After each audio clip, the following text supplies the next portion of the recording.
Recolim, un groupe de travail qui associe 3 syndicats intercommunaux d'Île-de-France, une entreprise spécialiste dans les contenants réemployables usage, le spécialiste de la cuisson sous vide, le CREA, ainsi qu'un spécialiste dans le domaine de la restauration collective, qui est aussi notre assistance à maîtrise d'ouvrage, IRCF. Mais avant d'aborder le travail de Recolim, faisons un petit retour en arrière sur le contexte général. Fin 2017, se sont tenus les États généraux de l'alimentation. Ces États avaient pour objectif de venir au secours des agriculteurs qui étaient de plus en plus en souffrance en rédigeant un plan qui vise à améliorer les approvisionnements en denrées alimentaires. Et pour cela, il s'agissait d'aller vers plus de qualité,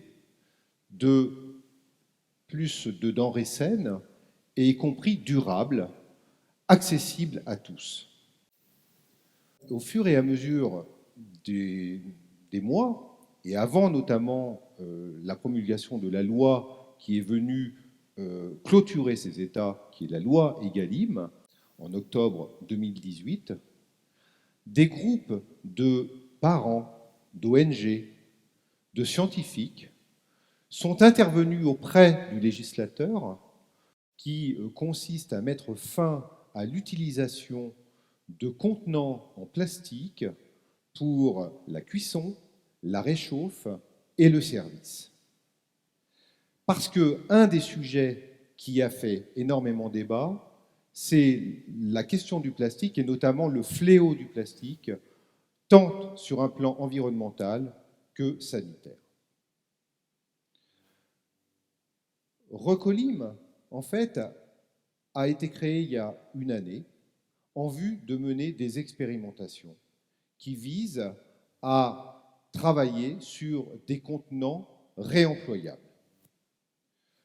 Depuis de nombreuses années, la restauration collective travaillait avec des contenants à usage unique, de type de contenants en barquettes polypropylène, c'est notamment le cas avec le Ciresco et le Silveresque, ou bien sous forme de poches plastiques, dans le cadre notamment de la cuisson sous vide par immersion, et c'est notamment le cas avec le CIREC. Les associations interprofessionnelles que sont Agores et Restoco se sont également saisies de cette question très importante, parce que l'enjeu est très important en matière notamment de réorganisation des services de la restauration collective. Donc pour cela, Recolim s'est associé de plusieurs partenaires. Un partenaire spécialiste de l'inox, notamment la société Bourgeat, un autre partenaire spécialiste du verre qui est Arc International, et enfin un partenaire important, notamment quand il s'agit des questions d'organisation, c'est Happy Manute pour tout ce qui tourne autour de la question de l'ergonomie au travail. Et au regard notamment du texte de loi, il nous semblait important de travailler sur le plat principal. Comment allons-nous être capables de pouvoir passer d'un usage unique qui a fait ses preuves dans le temps vers un contenant réutilisable, réemployable plus précisément, dans le cadre d'une organisation, d'une cuisine centrale de grand volume, comme c'est notamment le cas de ces 3 syndicats intercommunaux. Pour cela, on va vous présenter dans un premier temps l'état des lieux de la situation.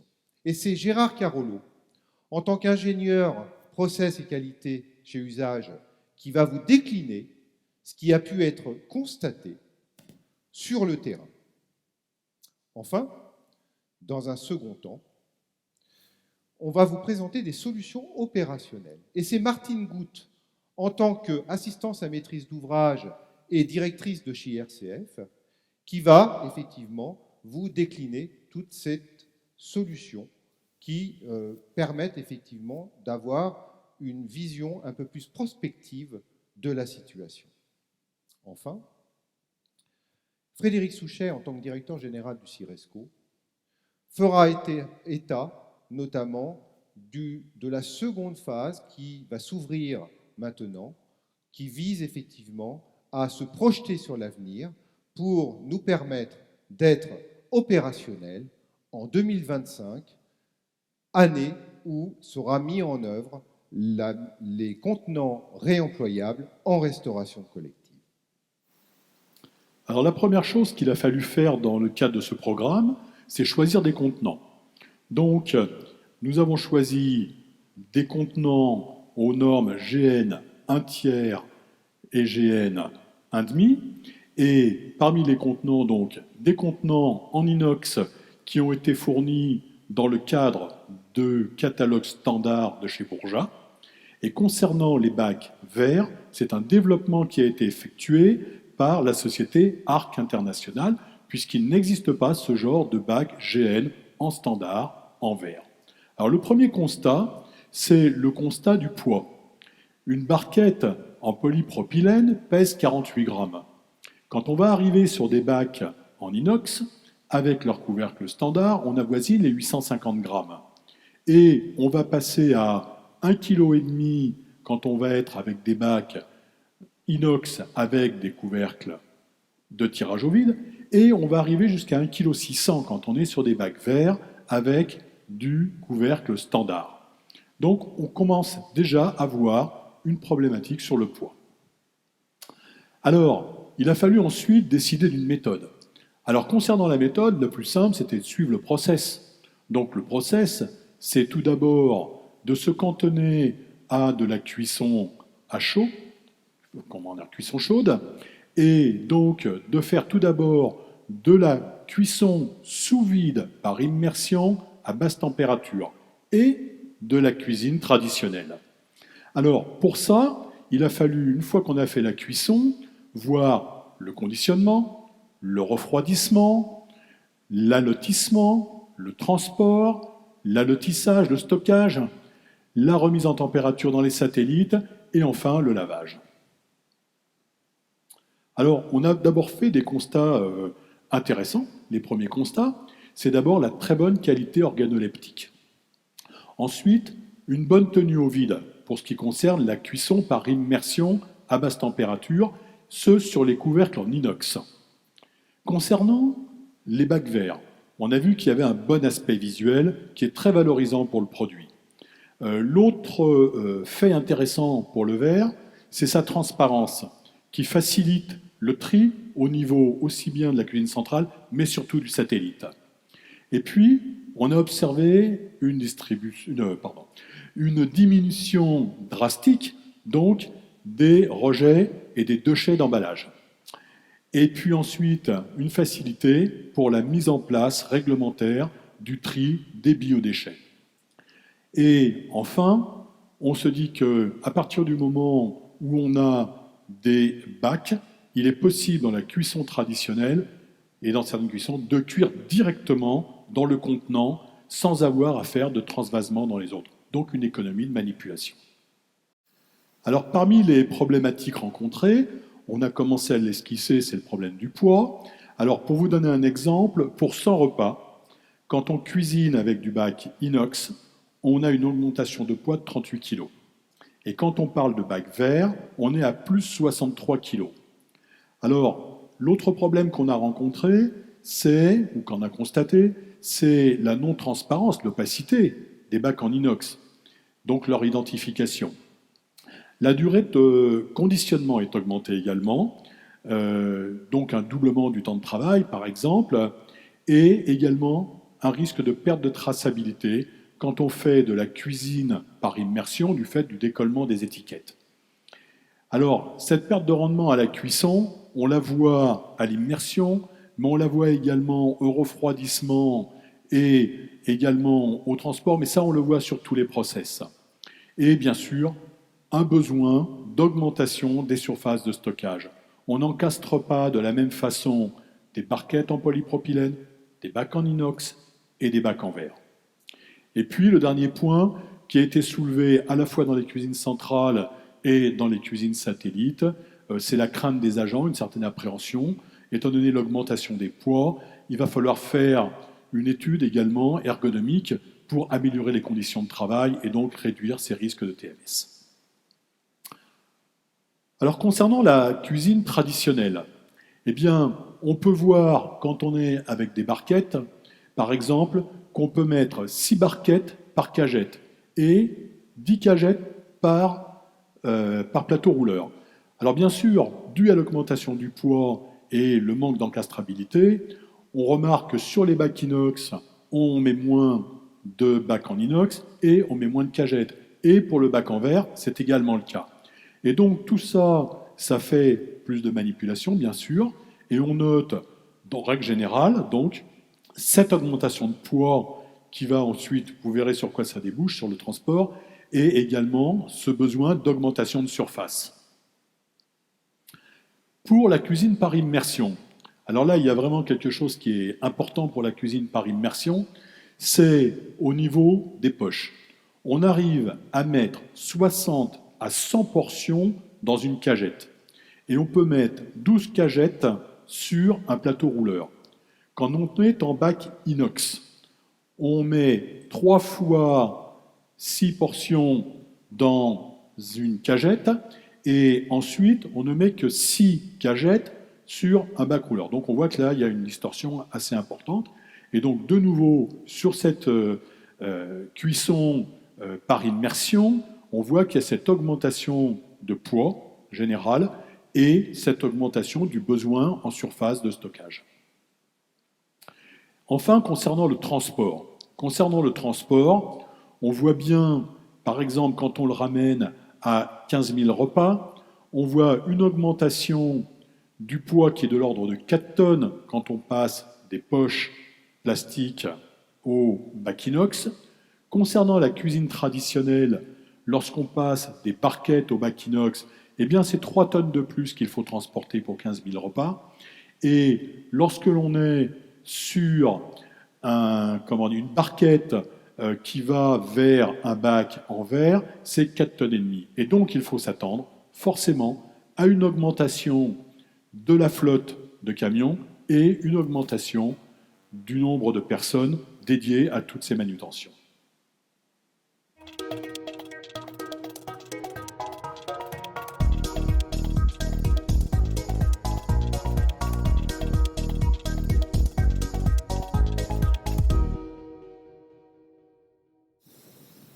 Alors, au regard de ces enseignements, quelles sont les évolutions nécessaires et les solutions qui seront à développer?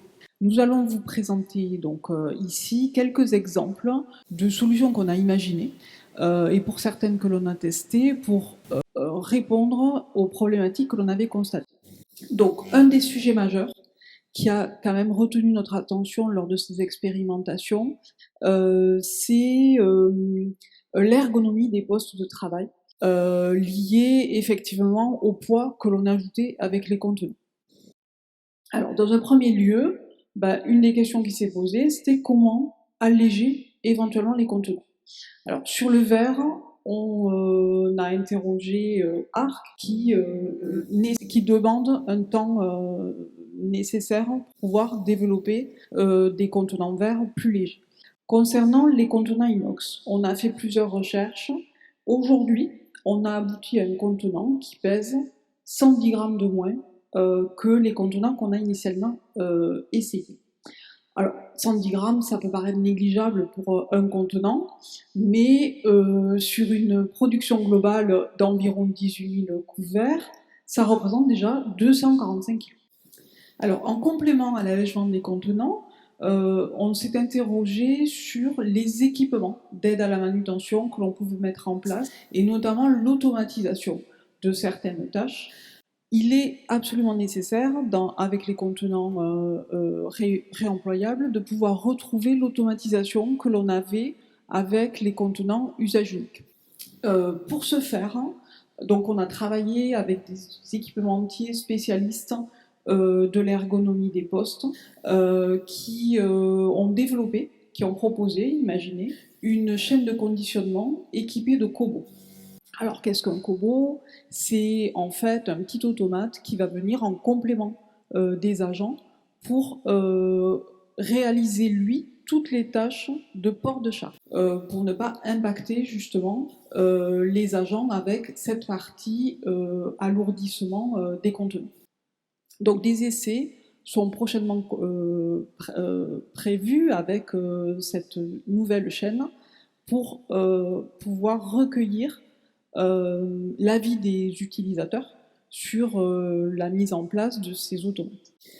Ensuite, donc on voit bien malgré tout naturellement qu'il va être nécessaire d'adapter les espaces de travail, les locaux, à la fois en cuisine centrale et à la fois sur les unités satellites pour pouvoir disposer alors des surfaces nécessaires pour travailler avec ces nouveaux équipements et pour pouvoir disposer aussi d'un nouveau circuit qui est le circuit de retour des contenants vers les espaces de production, circuit qui, dans la plupart des cuisines, n'existe pas aujourd'hui.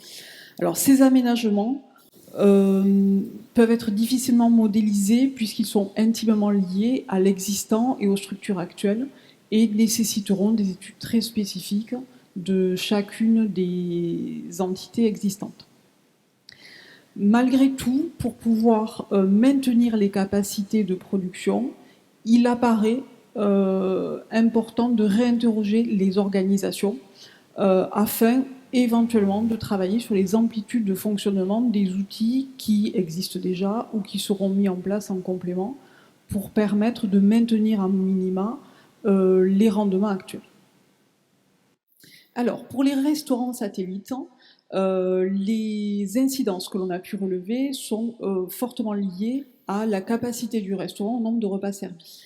La particularité, malgré tout, qui revient sur l'ensemble des satellites, c'est qu'avec les contenants réemployables, on réintroduit une fonction qui avait quasiment disparu, qui est le lavage des contenants réemployables. Alors, en échangeant avec les équipes et en les regardant travailler, effectivement, cette fonction-là est vraiment perçue comme un des freins majeurs à l'évolution attendue et à la mise en place des contenants réemployables.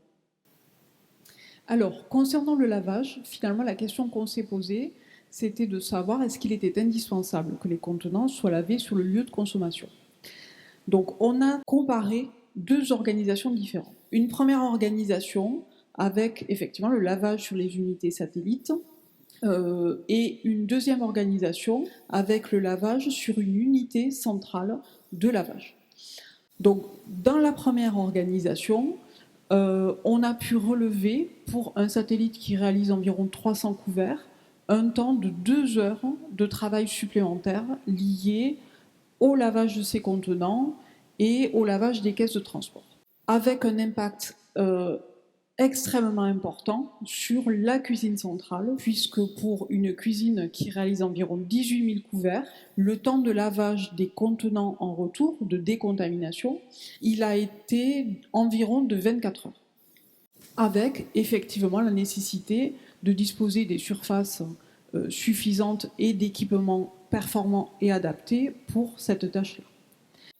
Dans la deuxième organisation, donc les contenants sont récupérés sales sur les sites satellites, transférés vers l'unité de lavage centralisée et ramenés à la cuisine centrale propre pour une utilisation en l'état sans décontamination préliminaire. Dans ce cas-là, effectivement, on s'aperçoit que les équipes accueillent de façon extrêmement favorable cette solution-là, tant sur les satellites que sur les unités centrales de production. Maintenant, ces solutions-là restent à comparer d'un point de vue économique, d'un point de vue développement durable en termes d'impact environnemental, c'est le travail que nous sommes en train de faire actuellement, et nécessiteront une réflexion sur les modalités de stockage des contenants sales sur les satellites. D'autres solutions restent bien évidemment encore à développer.